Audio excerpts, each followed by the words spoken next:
Very good. What was your name? Yeah. Anne? Thanks for attending. All right, so my name's Booth Armstrong. I'm with OHD. OHD is known for being the manufacturer of the AeroFit and the QuantFit 2. We'll get an opportunity to speak with you about the QuantFit 2 here in a minute, but this time is to really focus in on AeroFit and its quantitative fit testing capabilities. So, first thing I would want to do is I would want to tell you how the AeroFit challenges the respirator. It uses a technology called condensation nuclei counting. Typically abbreviated CNC, quantitative respirator fit testing. That CNC, condensation nuclei counting technology, is written into the OSHA standards. So it's an OSHA recognized quantitative respirator fit test. It's pretty easy to explain. The way this instrument determines the fit of this respirator is it can count the particles in the respirator versus the particles outside of the respirator. It will lead you to an OSHA recognized testing process, and it's monitoring to see if the ratio of particles grows within inside the mask. We see the ratio of particles growing within inside the mask. We know that there's a leak and the respirator doesn't fit. If we see the ratio of particles stay the same or diminished, we know we have a good fitting mask. So it's doing a particle count inside the respirator versus outside the respirator. One thing that I would quickly mention when it comes to the advantage of the condensation nuclei counting technology is the fact that it's the only quantitative method that can test all masks.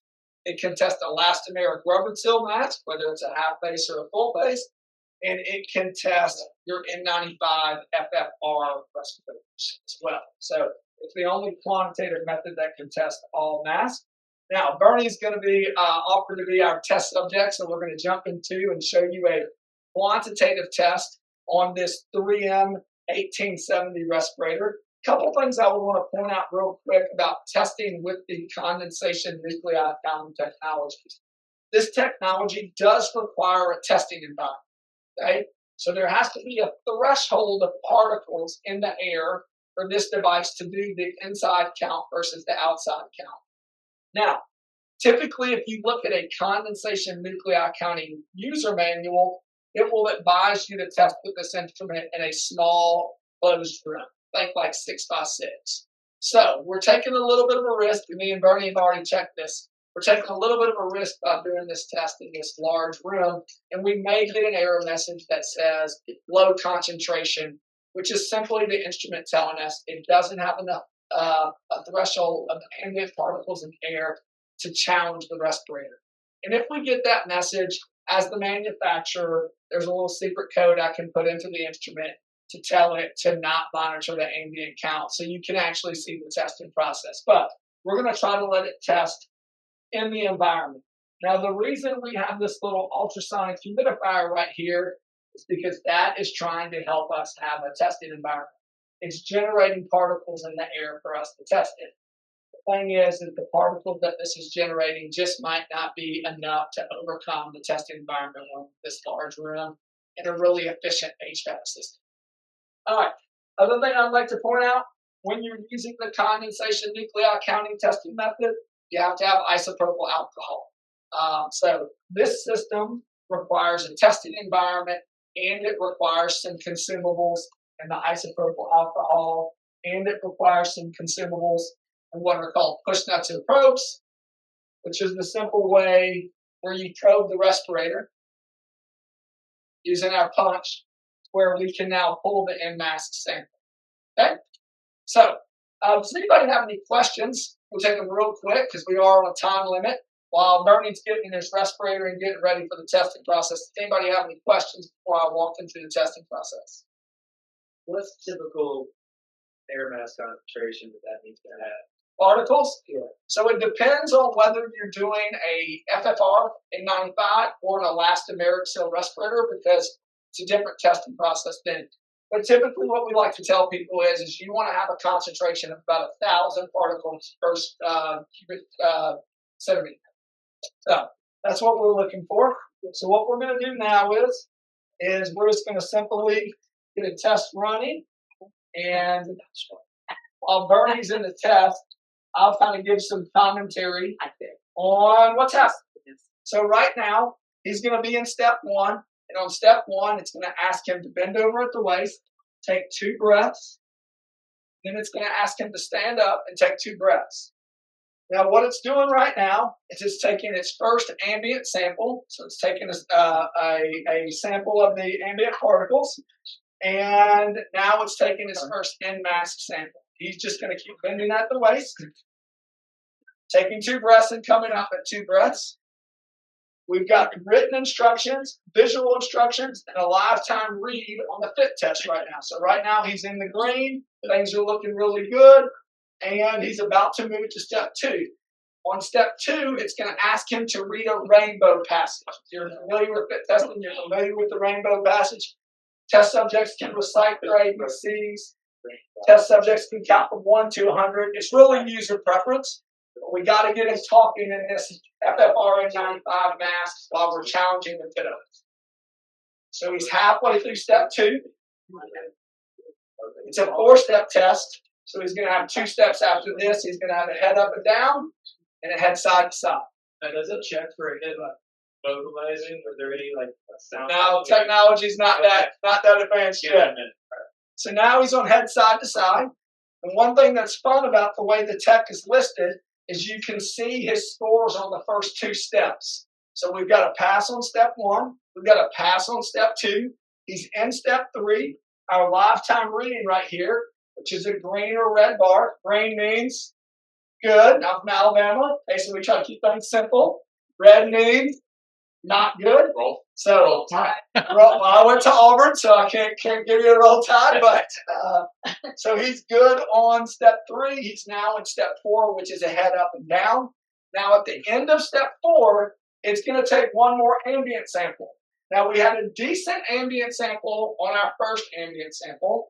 So we'll see if we get another good ambient sample. It might give us a low concentration because of the testing environment that we're taking a shot at. So he's almost done with step 4. Okay, he can relax. It's going to conduct its last ambient sample. We're going to cross our fingers that we've got enough particles in the threshold in that environment. We did. So he was able to get a pass there with a plus 200. Everybody give Bernie a hand. And that is a quantitative fit test on an FFR N95 respirator with the AeroFit. That's a quantitative test for your disposable mask. Anybody have any questions? The rivet, for putting a cord into it, Yes, sir. that cause problems if it doesn't. I mean, obviously it'll cause problems if it doesn't. Really appreciate right, but Oh, good. Thank you. do you see that flagging issues with that's Well, I'm over So, there you go. let me see if I can listen really well and answer your question. One, punching the respirator is super simple, and if anybody would like to try that, you can come use the OHD function. You can try it out. But I think if I'm listening to you well, you might be asking the booth, once you punch that, then they've tested in it, and you're wearing that mask, doesn't that really follow because you reported it? And the answer to that is you don't wear that mask. Yeah. The answer is when you do a quantitative respirator fit test to an FFR, you are utilizing a respirator for the test. You are manipulate the respirator with a pump. And at the end of the test, you'd have to get rid of it. But there's no other issues with the respirator and its integrity during the test from the punch. It's a real simple, very, very established practice that's easy. Definitely. necessary articles. How often is that? Yeah, great question. So, if you read the OSHA standard says that you must abide by the manufacturer's recommendation for annual calibration. And all of your quantitative respirator testing instrument manufacturers, they all recommend annual calibration. So therefore, everybody does an annual calibration. So it's an annual calibration. The AeroFit, you're looking at a 2-week downtime on an annual basis, probably 2 to 3 days to our Cal Lab, which is in Birmingham, Alabama. 2 to 3 days being maintenance and calibrated. 2 to 3 days back to you. About 2 weeks of downtime, including shipping. The instrument will lead you through a daily verification every day you use it for testing. You don't have to do a daily verification every day, but any day you're going to utilize the device, it will lead you to a verification process, which is a self-check. That answer your question? Any other questions on Arrow? So in my environment, my employees are going to go potentially to not station that being scheduled for a third party administrator. So I'm not really going to know. Yep. Can number one, what happens? Program does after he is Yep. off of this, and number two, is this set up so that if the person in the clinic isn't proficiently confident and they stop it in the middle, are they going to get this one of the final result? Okay. So, quick reiteration of those questions. What kind of report do you get from the quantitative fit test? And if someone is not competent and confident in using the technology, and for some reason they stop in the middle of the test, what happens then? Okay. The report. The OSHA report requires the name of the test subject, the date of the test, the date the instrument was last annually calibrated, the date the instrument had its last daily verification, which should match the date of the test. You have to have the make, model, and size of the respirator. You have to have each step, the fit factor for each step, and then the overall fit factor. And the one thing that's optional is a test subject signature. You don't have to have that. Now, one of the big things about the AeroFit is if we advance this screen right there, it'll allow the test subject to sign the fit test report from the touch screen right there. So you can see it's collecting an employee signature right now. So you can sign on the screen, and then you can either print your report, push it to a PDF, or it will save on the instrument. This instrument can also run with a PC-based software or a cloud-based software. Now, what if somebody is leading a test subject through the process and stops in the middle? What happens? Nothing happens. No report can be generated, because the only way a report can be generated is if you get to the end of the testing process with either a fail or a pass. When would you want to create a fit test that's a fail? You're fit testing somebody that's unwilling to shave. Hey, what's your name, sir? Adam. If Adam came to test with me today, I'm going to fail Adam because Adam's got a great beard. Okay? So, if Adam worked for me and I had to produce a report that showed I'm fit testing Adam, but I couldn't pass him, I could advance him through the steps failing him and generate a failing fit test report. Now, obviously, the goal would be to ask Adam to shave that and to test him and get him passed, but that's an example of when you would need a failed fit test report. That answer your question? It does. Thank you. So welcome. All right. Very much appreciate everybody's time. We're going to take an 8-minute break, and then we're going to come over and do a presentation on the QuantiFit 2. So very much appreciate y'all for your attendance today. I'll be here to answer any questions, and excited about doing a presentation on OHD's other quantitative instrument in a minute. Thank you. So, Chris, that go out too. yeah, it's virtual. It's not. They can't see it here. no. Yes. See that? I have to say, well, Hey, how have you been? Good. Enjoyed it. Oh, thank you. It was very good, better. That was a good shape. That I ever had. I think I like figures, but I did. That's good. And I think it's funny. You're Yes, it's fun. but you're right. The D, DHA, points to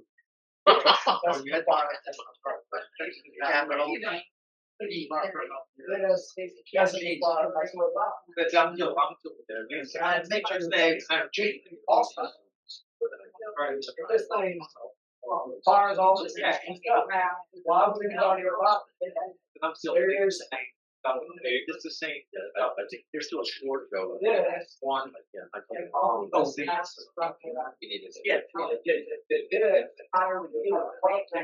Slower tap,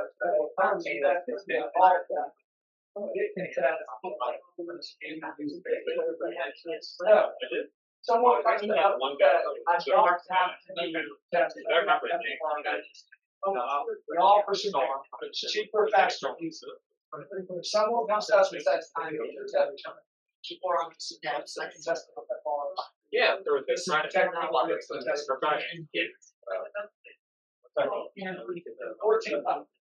Wow. 14,000.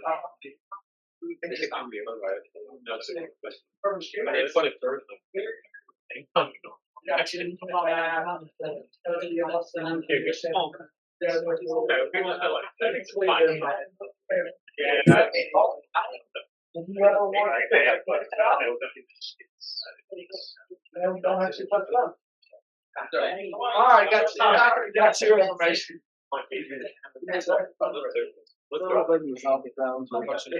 Right. And now I know. We have to do this.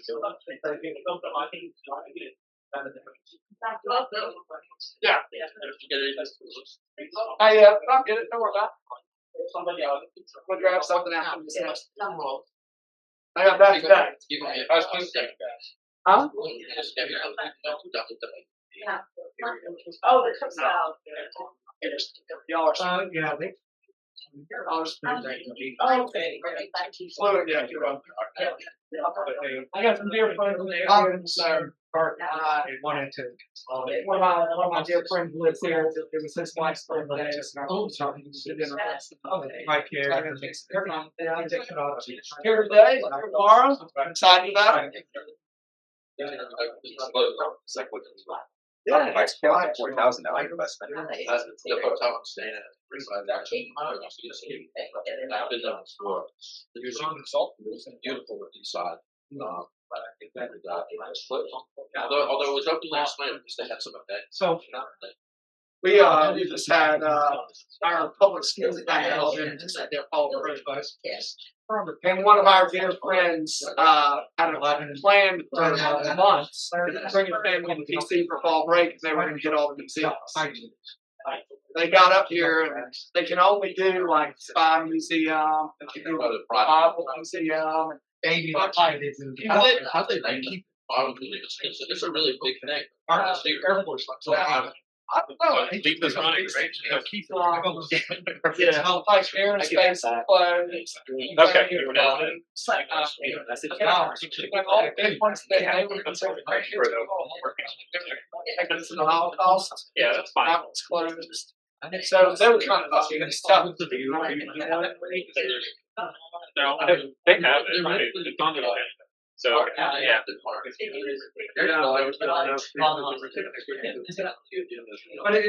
really Okay, you're done. I'll make sure that you're out.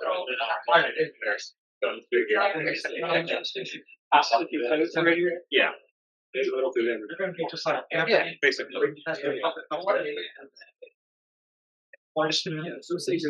Oh, this is gonna run. Okay. Gotcha. But how's the grubs? Staff, I think, Better or worse? Yeah, it's 2 days is our people like help man does.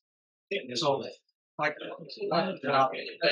how we're gonna I think the breakfast would be better than the mountain because I write down for all hours. It'll be kids there. I like the breakfast.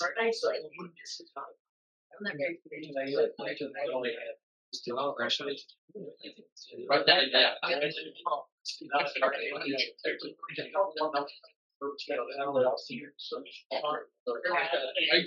yeah. I tried. Filled out with New York, right. They always have two different things. And selling.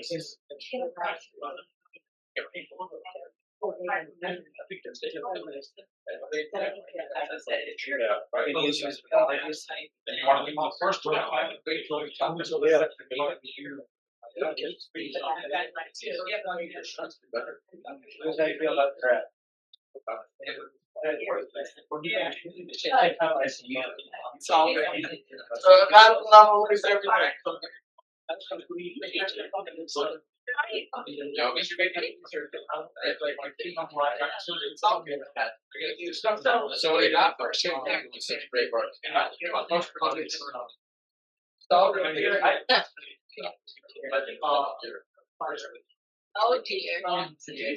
Just tell me about it. He was like, This conversation that we have.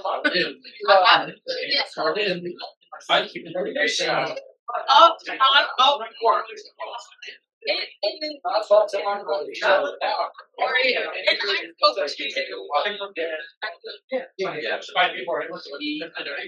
you talk too much.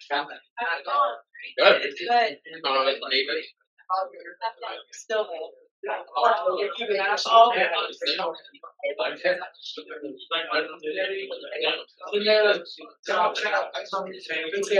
next year I'm going to go.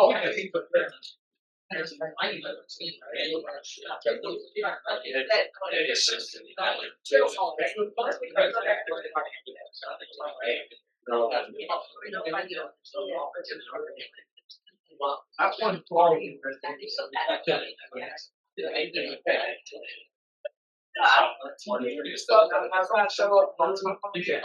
Sure.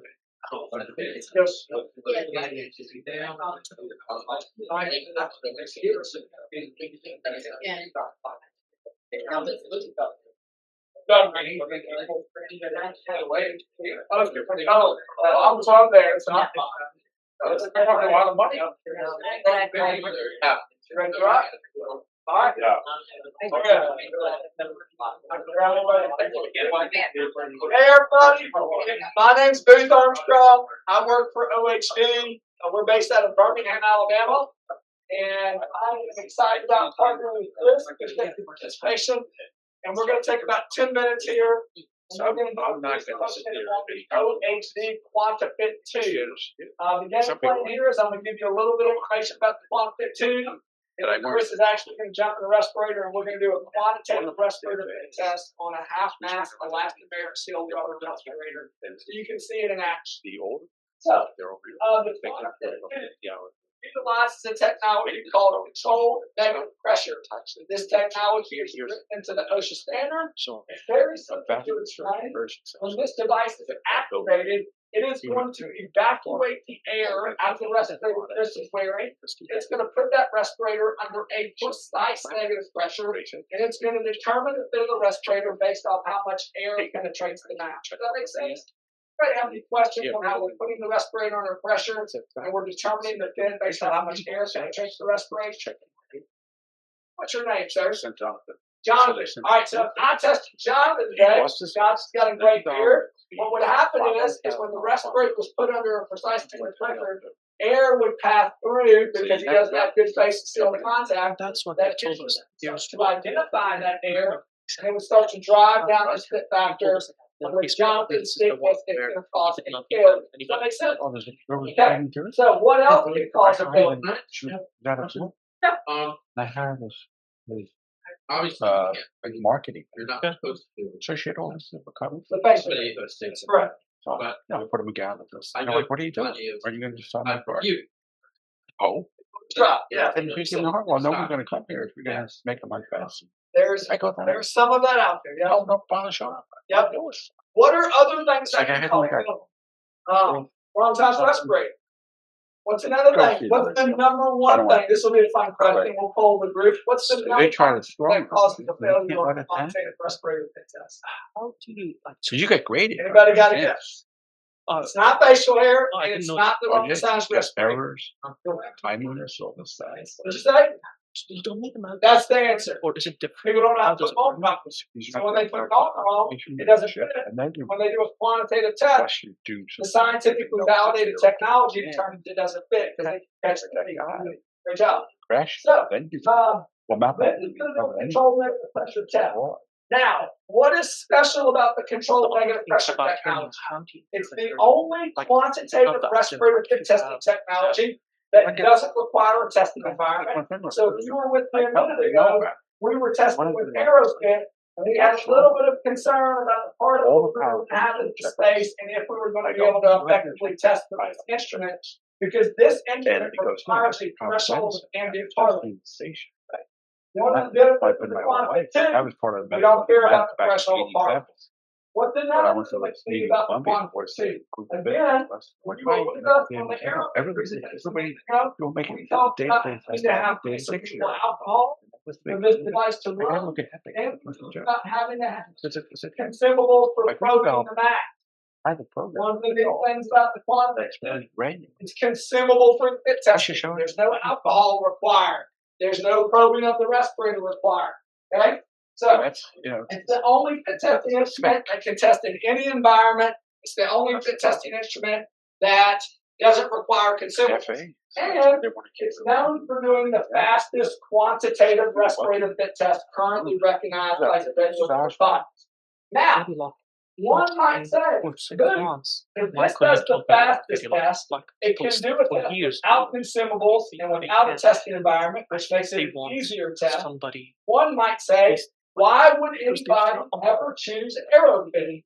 Why don't people just use the controlled negative chemistry technology for quantitative respirator test? And the answer is simple. If you're not doing that, you don't get efficient. If you're doing a controlled negative pressure test, you cannot quantitatively test in a 95 or an FFR. If I try to take this respirator and put it under a precise pressure and determine its fit based on how much air passes it, what's going to happen every time? Not going to work, right? So the that's what they use. Like, at least it's the only quantitative technology that can deny test all that. hold their hands so that they So, can. but Something they can't complete. What do you guys charge your FAs? in your Latin American rubber seal rubber. All right, Chris, are you ready to go? Let's do it. I charge you. So what we're going Special issues, evaluation. Yeah, well, we got to there and go to this. We got to remove all that switch. The leader is a to well up. Then you special issues allows you to issue if they. But if you don't look at it, doctors, your wife she's gave me not going to say comply no matter what. Got that? I got doctors that say, "Oh, he's cool with that." Taps. I go. Each step is 8 I know. seconds long. Each step What I do now. evacuate the air out of the The respirator. FA has on precise negative pressure, things determine fit she's based on how done much air. stuff. I hand. First step, he's going to face forward. Second step, he's going to bend over the waist. Third step, he's going to shake his head and then come to a stop. Fourth step, he's going to remove the mask and breathe on it. Fifth step, he's going to remove the mask and breathe on it. Okay? He has to hold his breath in each step. Why is he holding his breath? Because this is searching for what? Air. And if he breathes, what does it find? Doctor, I go. I need It's the not answers. smart enough to say, oh, that's just his breath, so I'm not going to count that as leak. It just counts Your all opinion. air as leak. I go so we So court. we got to Up. I need to have this file. monitoring Chris I go, breathing. When Chris is What do you ready, think we did? he's going to draw So some breath. I need this That's information Five. that I was able to make a decision. If I just said the guy is okay and he's not okay, So just coming back in. now, that's the total pressure. So this one is the whole Like something for the school versus to the pipe. Or power or occupation. I need We got a 200, so we're in a pretty good spot. We're going to bend over the leg. When he's ready, draw and hold his breath. Hang on 1 second for me. Draw and hold that breath one more time. Good job. Building its pressure, holding its pressure. But you gotta look stuff up. I have my computer in my room. There's a question. I just look it up. Because the guy they used to have a print on it. Change everything. Right. And we have monthly meetings. We're supposed to have one Come to a stop. next Wednesday. Draw and hold his breath. It's a couple of stuff. Which is very good. We're One of not their circle in town, and I guess she gets to walk in and they talk about the subject. They never had that. relax. So Take the respirator off for me. you can see him in Relax. the Anybody have any Just questions speak about to this process? I have more CME than like I get hundreds per year. Why are we doing a remove and a read-off? When you're ready, Chris, you just draw and hold the To use whatever you need. Lot I know. Some wants to do a remove and a read-off, steps 4 and 5. I get like 100. It's got your This other one in. So I got more than enough credit. number one. somebody would be wanting to give me a hard time. You can be done. I have to The number one reason respirators fail is because people put them on. I right? need So we're somebody testing. Didn't catch that breath. Oh, there's more of that. Good job. Yeah, I didn't. If I came down there, Testing to see if Chris, the test subject, can don that respirator properly so they can I can be a director, not be a. He's done. We're testing their understanding of the respirator and can they don it properly. So that's a controlled negative pressure quantitative respirator fit test with the QuantiFit 2. Yeah. This instrument's 53 seconds. It's now we're doing the fastest, easiest, most fastest, easiest test for mask with elastomeric rubber seal. If you're in a situation where you're needing to test FFRs, then the AeroFit would be the better solution for you because it can use that part of the technology for the FFR. Any questions? Anybody? Make sure you see our dear friends at 3M today. They've got the great respirators that we're testing today, and we're glad to be in partnership with them. So if you have any questions about respirators, they can take care of you in a big way. If you have any questions about fit testing, I'd be eager to help. Very much appreciate everybody giving us the time.